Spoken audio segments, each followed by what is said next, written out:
What's up, guys? I'm Vocal Strike, and welcome back to the finale of the Duel Monsters story of Yu-Gi-Oh! Legacy of the Duelist Link Evolution.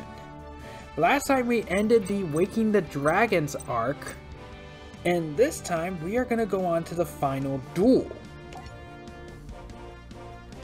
Now that the Pharaoh saved the world, there was one last thing he had to do: move on to the afterlife. Guided by Merrick, Ishizu, and Odeon, the team went to a sacred underground temple that housed the gateway to the afterlife. To open the door, Pharaoh had to seal away the Egyptian god cards and the 7 Millennium items, and have one final duel, a ritual duel against Yugi. The duel would determine whether Yugi could now stand on his own as his own man and not need the Pharaoh's help anymore. This is the first time in my life that I have hoped for my opponent's victory.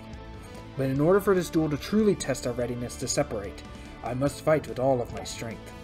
Pharaoh, I know that you've left the Millennium Puzzle. I can't hear your thoughts anymore.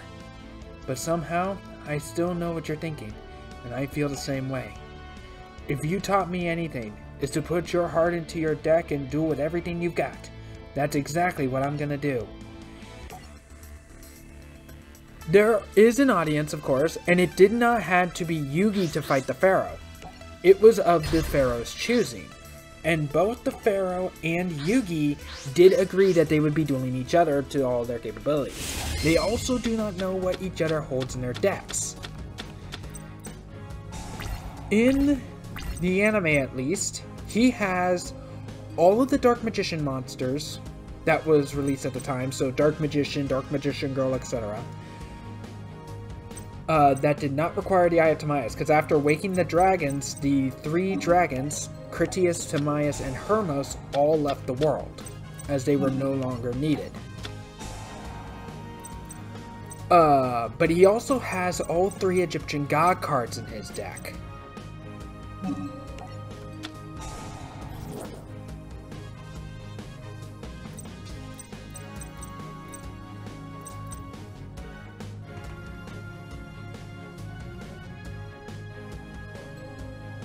Sent from the field to the graveyard. Okay. Yugi is also holding level monsters. The first set of level monsters. Silent Swordsman, Silent Magician. And level monsters, you can summon, like, you summon the lower level monsters onto the field, and then, like, on your next standby phase, you can send the lower level monsters to the graveyard and special summon the next level up.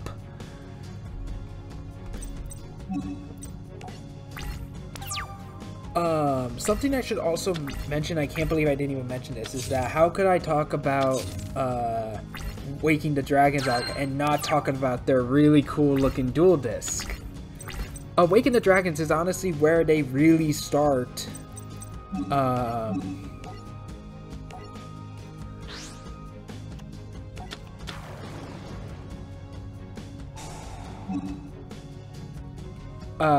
when they really started to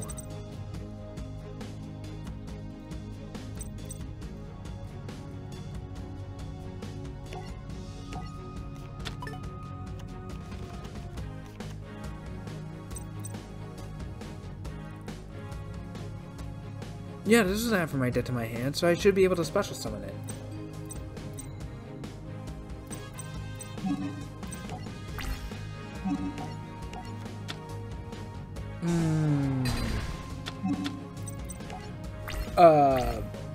Waking the Dragons arc is where they really started kind of making more different design duel discs. And as always, they also skipped over a lot in leading up to this. They skipped over 3 arcs in general. The World Championships arc, which is where Yugi and his friends were stuck in America, and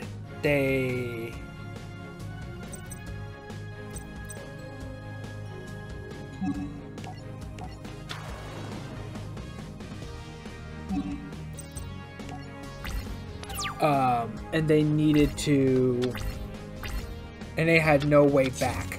Kaiba was hosting a tournament called the World Championships, and whoever became the winner of the tournament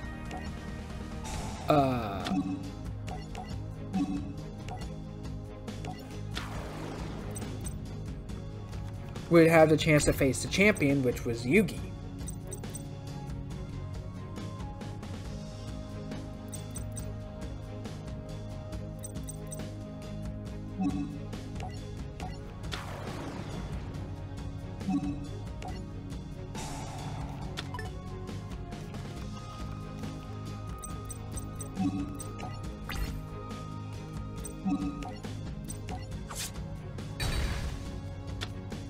Oh, I don't know what happened there. Okay. And the main antagonist was actually the son of a rival company to Kaiba Corp.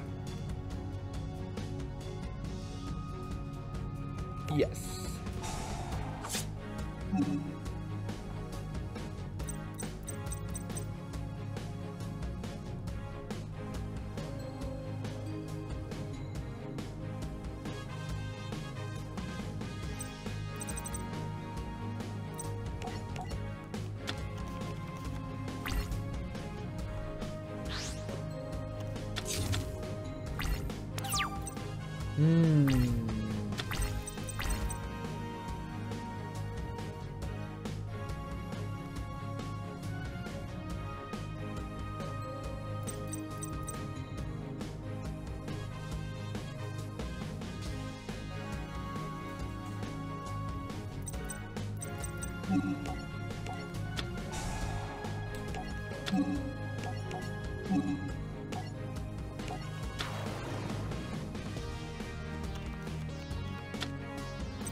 And it was the son of a rival company to Kaiba Corp.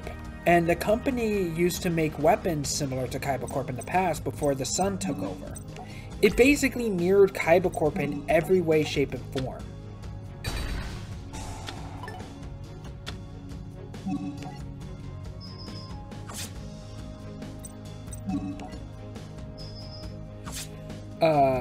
And they always played second rate to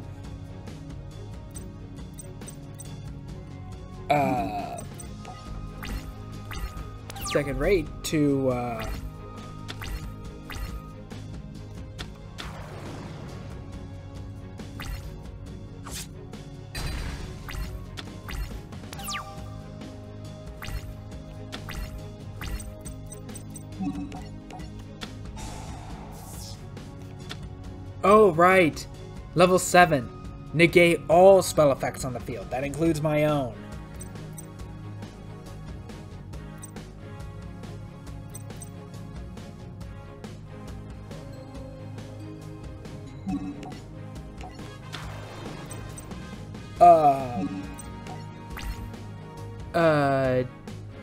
The competitor ended up losing. The son ended up losing to Kaiba. As well as, you know, still being second rate. This was also the first time we see Chaos Emperor Dragon Envoy at the end, which they did my boy dirty in,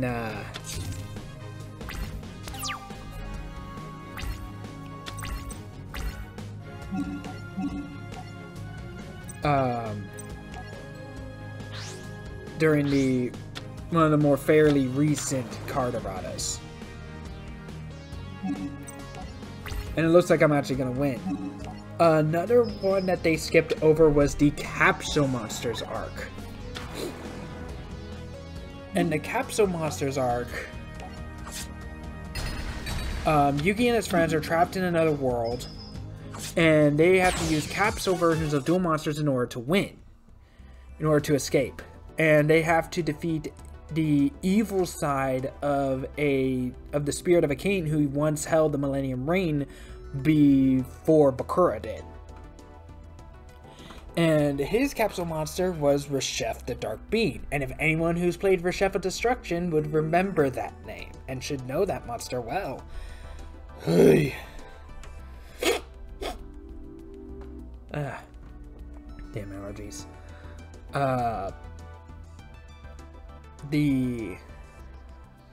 Yugi ends up winning, and they all get free. He then has, and after that, he has to go through the arc where the Pharaoh has to relive all his memories during his time as Pharaoh, which the main antagonist is Yami Bakura. He defeats Yami Bakura, saves Egypt, and goes back into the present with all of his memories intact, including the memory of his name. And then, which led up to this final duel. And Capsule Monsters has been a game around since the original Yu-Gi-Oh manga in Season 0. And in that game, in that sense, it was called Capsule Monsters Chess. And it has been turned into video games, but I've never actually played them. The rule of Capsule Monsters Chess is that each person takes turns rotating a capsule dispenser machine, you know, like the kind that you would see like in some restaurants with like gumballs, where you put in like a quarter or two, turn the knob, and then you get something random out of it.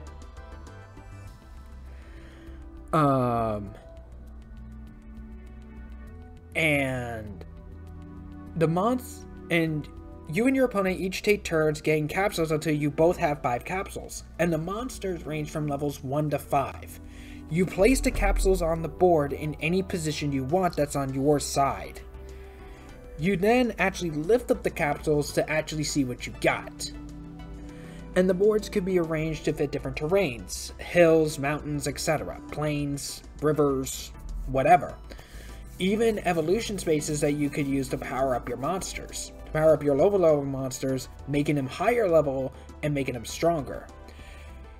You each take turns moving your pieces until only one side remains standing. You win by taking down all of your opponent's monsters, by destroying all your opponent's monsters. And those are also just more filler arcs. Congratulations, well done. Yugi, you achieved a great victory for us both. I was focusing so hard on playing the game that I forgot what winning this duel would actually mean. By defeating you, I sent you away for good. The purpose of this test was not only to test to see if Yugi was ready to stand on his own 2 feet as a duelist and as a man, but also to see if Yami Yugi was ready to pass on. The conditions were, in this ritual, if Yami Yugi loses, he passes on to the afterlife along with the Egyptian gods, and he gets to finally be at rest and be free. He's no longer trapped within the Millennium Puzzle anymore.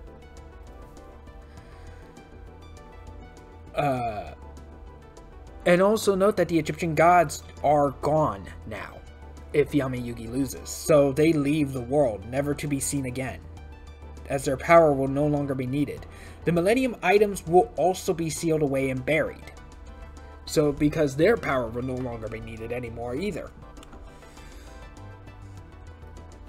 Which is why we don't see the Return of the Millennium items in any of the future media except for Dark Side of Dimensions, which again is not canon towards the anime anyway. If Yami Yugi wins though, he has to stay trapped in the puzzle for another 5,000 years. That may seem backwards, but how Bakura put it is that since the Pharaoh is a king, to a king, winning comes easy, naturally. Winning and actually taking that loss like a man is the real test here.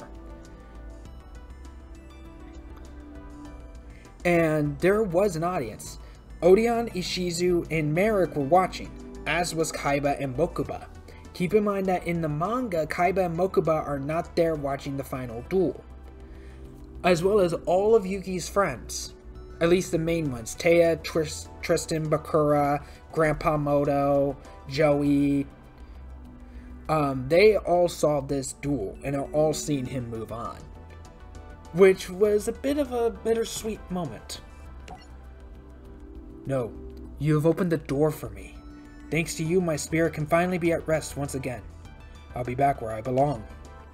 Fate brought the two of us together for a reason, and we fulfilled our destiny. We protected mankind from the return of the Shadow Gaze, and we've both grown tremendously along the way. I'm gonna miss you. Do you realize we'll never truly be apart, right? You do realize we'll never truly be apart, right? The gift of kindness you've given me and the courage I've given you will remain with us. And that will forever bind us together. Right. Now that battle ritual is complete, the Eye of Vajat that guards the door to the spirit world has awakened, and the spirit of the great pharaoh, which was trapped within the Millennium Puzzle for 5,000 years, is now free. The time has arrived. Tell the Eye of Vajat your name. I am the son of King Akhnab Khanen. My name is Atem. And thus Yugi finally passes on. And we finished the Duel Monsters story.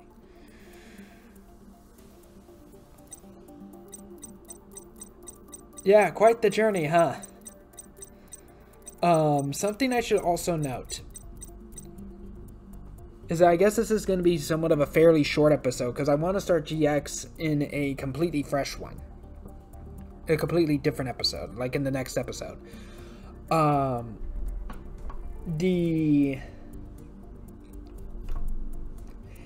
ancient Egypt, they also had their own version of a dual disc. It was very Egyptian-like, naturally, and the Eye of Vajat, which is what you see on the Millennium Puzzle, is also actually starts glowing with a bar whenever they have to use the monster spirits to defend Egypt or to partake in shadow games. Whenever one of their monsters was destroyed, the bar will go down. If that bar, it's kind of like an HP bar, or like an early version of life points. If that bar hits 0, you lose and you're dead. And unlike the modern day dual discs that we see in Yu-Gi-Oh!, there are no spell or trap card zones, or not even a field spell zone. There are instead 3 monster zones only, which means they were able to summon up to 3 monster spirits at any given time. To also kind of fill out this episode a little bit more, I also kind of want to talk a little bit more about Dark Side of Dimensions and the Pyramid of Light movies. More specifically, I actually want to kind of talk about a bit about the main big duel in those movies. In the Pyramid of Light, the big duel that we see that we never get to see finish is the duel between Yami Yugi and Kaiba. And this becomes a shadow game due to Anubis in the trap card, the Pyramid of Light. I'm not going to go into details like turn for turn on the duels because I honestly don't remember each turn in order. And that would be an entire episode all on its own. But a lot of people, myself included, have even asked who would actually have won those duels. And she won the DNF duels that were in Pyramid of Light and Dark Side Dimensions. And there's actually a YouTuber who actually covered these duels and analyzed them and actually determined who would actually win. I will give you the short answer. If you want to see more details on the reasoning behind it, you are better off. I will leave links to those videos in the description. But the person who would have won the duel in the Pyramid of Light movie would have been Kaiba. I am not kidding. Kaiba actually would have won.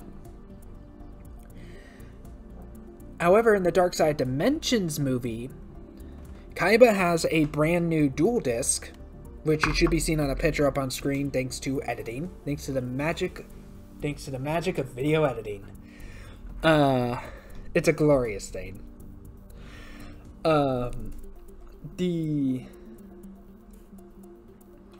As well as the main antagonist, who was the keeper of an item called the Plana, also had kind of like his own version of a dual disc that he used the power of the Plana to summon.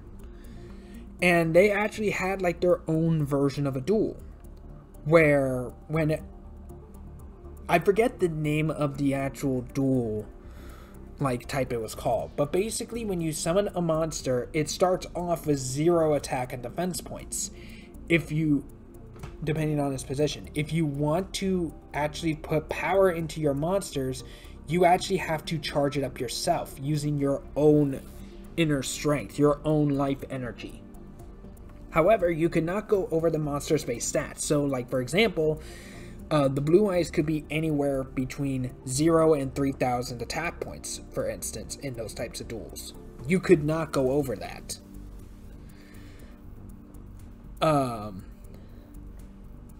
And to note that the first duel we actually see this on is Kaiba is using a duplicate, a fake Obelisk the Tormentor card, and he does not get punished by the God card, similar to what happened between Joey and Odeon here in Battle City, because Dark Side Dimensions takes place after the event, after the final duel. So, and it also loosely follows the manga canon. And unlike in the case with Odeon and Joey, where when Odeon tried to play a fake Winged Dragon of Ra, Joey and Odeon both got smited for it, nothing happened between Kaiba and the antagonist of Dark Side Dimensions, who again, I also kind of forget his name, his official name. I know he uses a cover name similar to what Merrick did. I know his cover name is Igami, I think. But I can't remember what his actual name is. He uses a fake Obelisk the Tormentor and wins the duel. And again, the gods aren't mad at them because the gods aren't there. The Egyptian gods are no longer there in the world. Kaiba basically just was digging up the pieces of the Millennium Puzzle to try to bring back the Pharaoh for one final duel, because keep in mind, follows the manga canon. Kaiba was not there during the final duel, so he doesn't have that kind of closure that Kaiba does in the anime. And just so you know, after the final duel in the anime, Kaiba finally admits that the magic that has been going on, the Orichalcos, the Millennium items, everything that's happened that involved like some type of magic, ancient magic, is real. He finally admits it. And again, he does have that kind of closure. Oh, and on top of that, Yukimoto here is able to do something Kaiba could never do. And that was beat all 3 Egyptian god cards, using only his skills. Kaiba honestly thought that there was no way the Pharaoh could lose because he had the 3 god cards in his deck. Not only does Yugi defeat all 3 Egyptian god cards, but he also manages to beat Slifer twice in the entire duel. Which did kind of cemented that, yes, Yugi is ready to take up the mantle. He's ready to step up on his own 2 feet now.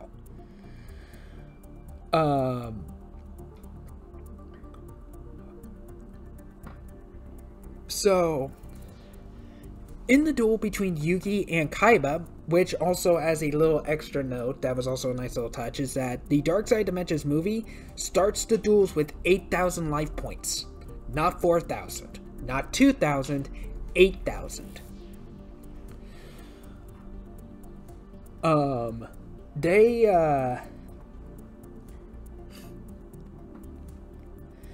They start the duel. Yugi and Kaiba duels each other, but Kaiba's life point stops at 100 before the duel gets interrupted by the main antagonist, who gets corrupted by the Millennium Ring, as well as the Plana. And so the question remains, would Yugi have won? And the short answer is yes. Considering what has been analyzed, Yugi would have actually won the duel. So that little smirk that Kaiba has at the end of that final attack was probably like a little acknowledgement saying, yeah, okay, Yugi is a worthy duelist. Whereas before in Dark Side Dimensions, the only worthy opponent he has ever faced was the Pharaoh.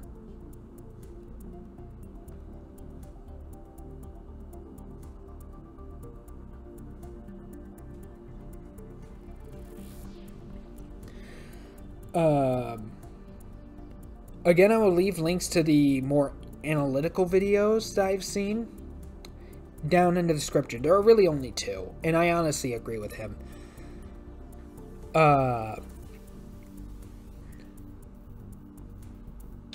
So I think with that, we are done with Duel Monsters.